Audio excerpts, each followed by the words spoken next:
my own consciousness years back in the 90s, when in America that whole idea of the rave scenes were really big, and it was pretty wild, like you had a lot of young people who were indulging in different psychedelics and not realizing the true ramifications of what they were getting themselves into. It's really deep stuff. That's also a byproduct of the war on drugs, because the war on drugs has created a kind of shut-mouth society where it's difficult to talk openly and freely about these powerful agents of consciousness transformation.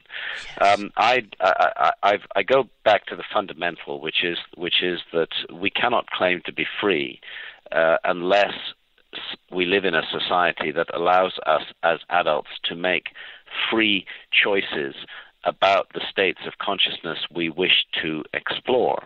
That being said, however, I do not think that psychedelics are used wisely if they are used for recreational purposes. Yes, exactly. That is my own personal view. I do not seek to impose my view on others, but I would seek to advise others of that. Yes, Having had a great deal of experience with psychedelics myself, yes. I would seek to advise others on the basis of my personal experience that these powerful agents of consciousness transformation are not appropriately used if they are used for recreational purposes. These psychedelics are about deep personal work and inquiry, Yes. and they take us on journeys that can be profoundly disturbing, and those journeys would not be useful to us if they were not profoundly disturbing. But we need to understand that when we undertake a journey with a powerful psychedelic agent, a number of other issues are important as well as the psychedelic agent itself. One of those issues is our own mental state at the time we undertake the journey. Our intention for the journey, the purpose for which we undertake this often very challenging and surprising journey. And Yes. another issue is the context, the setting in which we undertake that journey.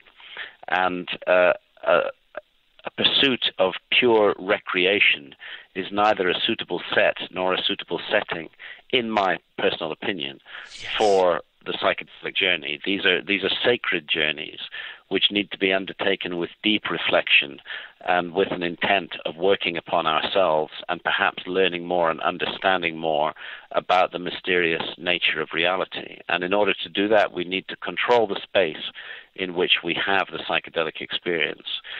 We need to be surrounded by love in a place where we feel comfortable and secure, and we need to have a solid and definite purpose for the journey. That would be my advice to anybody contemplating undertaking work with psychedelics: is have a definite purpose, be surrounded by love, feel safe and secure in the journey that you're undertaking, and understand that you're working with very ancient plant allies who have worked with the human race for thousands and thousands of years. Shamanistic cultures have used visionary plants, which are, of course, psychedelic agents, have used these for thousands of years for sacred purposes, and we today need to return to the sacred pursuit of mystery, which is at the heart of the psychedelic journey. We are explorers into unknown realms, and we have much to learn in those realms, and it's not appropriate to plunge ourselves into those realms